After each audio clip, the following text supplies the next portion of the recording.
ઘટતી જઈ રહી છે। અત્યારે જો કે માહોલ ચાલુ છે, પૂરા દેશભરમાં સનાતનનું પ્રમાણ વધ્યું છે, એ વાત સાચી છે। લોકો શાસ્ત્રો વાંચતા ધીમે ધીમે થઈ ગયા છે। યુવાઓમાં પણ એનું પ્રમાણ થોડુંક જોવા લાગ્યું છે। તમે કદાચ સોશિયલ મીડિયામાં જોતા હશો। પણ હા, પછી અમુક ઘણા એવા બી હોય છે કે જે બનાવટી હિન્દુ હોય છે।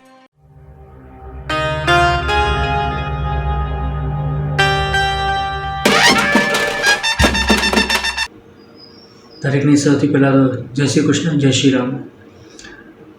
સૌથી પહેલાં તો હું દરેકે દર્શક મિત્રોનો હાર્દિક અભિનંદન કરું છું। હવે આપણે ચાલુ કરીશું આજનો આપણો ટૉપિક, અને આજનો આપણો ટૉપિક રહેશે 2 મિનિટ માટે દીવાબત્તી નહીં કરતા લોકો માટે। આ ટૉપિક છે જે ઘણું જ ઉપયોગી છે, અને એની સાથે સાથે આપણે હિન્દુનું જે અસ્તિત્વ છે એ ધીરે ધીરે તમે જોયું છે પ્રમાણે, હું એવું નથી કહેતો કે લુપ્ત થઈ રહ્યું છે, પણ એમને જે પૂજા પદ્ધતિ છે, બરાબર, ભગવાન માનનારી જે શ્રદ્ધાઓ છે, ભગવાન માનનારા જે લોકો છે એ ધીરે ધીરે ઓછા થતા જાય છે। તો એવું કેમ થઈ રહ્યું છે એની આપણે ચર્ચા કરીશું, બરાબર। સૌથી પહેલાં આપણે એ વાત કરી રહ્યા છીએ આજે 2 મિનિટ માટે જે ટાઈમ નથી કાઢી શકતા ભગવાન માટે દીવાબત્તી માટેનો, એની વાત છે। સૌથી પહેલાં તો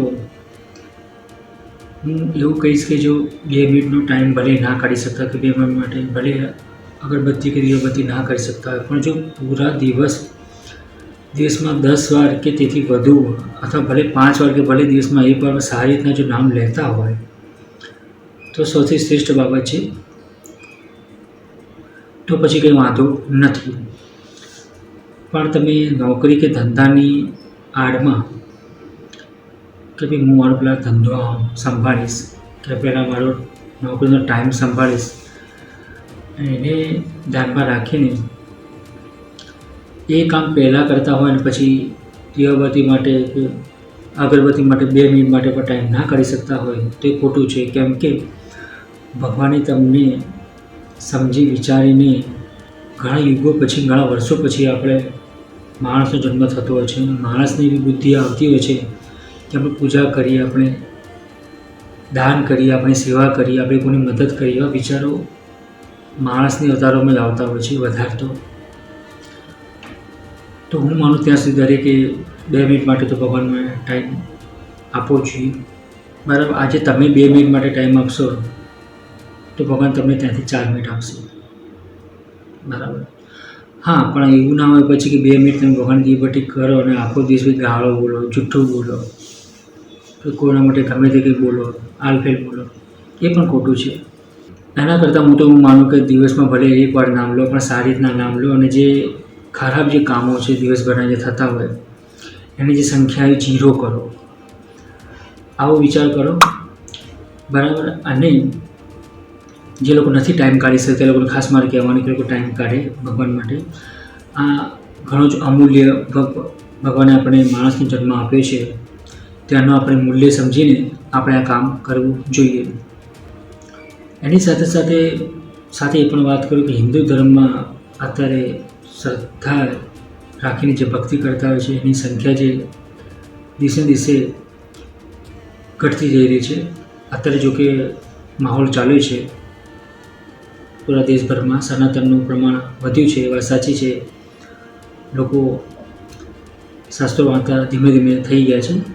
યુવાઓમાં પણ એનું પ્રમાણ થોડુંક જોવા લાગ્યું છે। તમે કદાચ સોશિયલ મીડિયામાં જોતા હશો। પણ હા, પછી અમુક ઘણા એવા બી હોય છે કે જે બનાવટી હિન્દુ હોય છે, અને કેટલા લોકો હમણાં મારે વાત નથી કરી જેને સેક્યુલર હિન્દુ કહી શકાય છે। સેક્યુલર હિન્દુ બહુ ખરાબ વસ્તુ છે, અને એની આડમાં એ લોકો હિન્દુને ટાર્ગેટ કરતા હોય છે, અને જે લોકો પૂજા પાઠ શાસ્ત્રો વાંચતા હોય કે ભક્તિ કરતા હોય, કોઈ સારી લાઈનમાં હોય, એ લોકોને જેવું તેવું બોલતા હોય છતાં તેમની મજાક મસ્તી કરતા હોય છે। પણ દોસ્તો, મિત્રો, જે શાસ્ત્ર છે, શાસ્ત્રથી યુગોથી ચાલતું આવ્યું છે। યુગોથી એનું પ્રમાણ છે, યુગો એનું મહત્ત્વ છે, દરેક યુગમાં રહેવાનું છે। તો હું તો દરેક દર્શક મિત્રોને ખાસ કહેવાનું કે શ્રીમદ ભગવદ્ ગીતા ભાગવત વાંચો, એમના વિચારનું સંચન કરો, એમની આજ્ઞાનું પાલન કરો, એમને પોતાના જીવનમાં ઉતારો. સાથે સાથે મારે એ પણ કહેવાનું દરેક હિન્દુ મિત્રને કે બીજા બધા ધર્મોએ ઘણી બધી એમના આસ્થા પ્રમાણે, ભક્તિ પ્રમાણે એ લોકો એમના ધર્મ હજુ છોડ્યો નથી. તો દરેક હિન્દુને મારે ખાસ કહેવાનું કે પોતાનો ધર્મ ના છોડે. એક શાસ્ત્ર ના છોડે અને બીજું શસ્ત્ર ના છોડે. કારણ કે ભગવાન શ્રી રામે પણ ના શાસ્ત્ર છોડી છે, ના શસ્ત્ર છોડી છે. તો મારે તો દરેક હિન્દુઓને, દરેક સનાતની, દરેક ભક્તિવાદને, દરેક ભક્તિ કરેલા માણસને, ભક્તિમાં બેઠેલા માણસને ખાસ કહેવાનું કે શાસ્ત્રોનું વાંચન ચાલુ રાખે અને પોતાના જીવનમાં જે શાસ્ત્રનો ગુનો હોય ખરેખર એનું સિંચન કરે.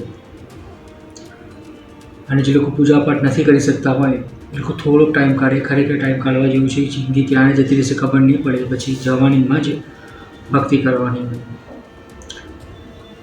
તમે જોઈ શકો કે એ પ્રમાણે ફળ પણ આપણે કોઈ વ્યક્તિને આપણે ખરાબ નથી આપતા. તો જ્યારે આપણે બુજુર્ગ થઈ જઈશું, ગાઢા થઈ જઈશું, પછી તમે જો ભક્તિ કરવાના વિચારતા હોય એ ખોટું છે.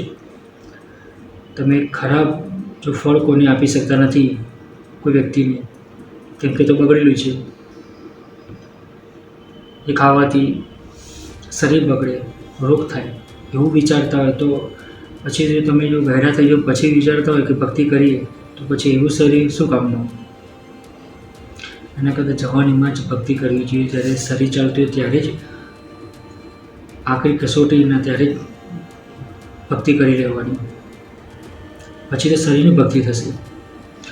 માટે હું તો દરેક હિન્દુ વ્યક્તિને, હિન્દુ ધર્મ માનનાર વ્યક્તિઓને, દરેક ભારતવાસીઓને ખાસ કહેવાનું કે થોડું ભગવાનમાં નામ લેતા રહો. આખો દિવસ તો નહીં, પણ જ્યારે તમે ટાઈમ મળે, સમય મળે, એક વખત ભગવાનનું નામ, જે પણ તમે ભગવાનને માનતા હોય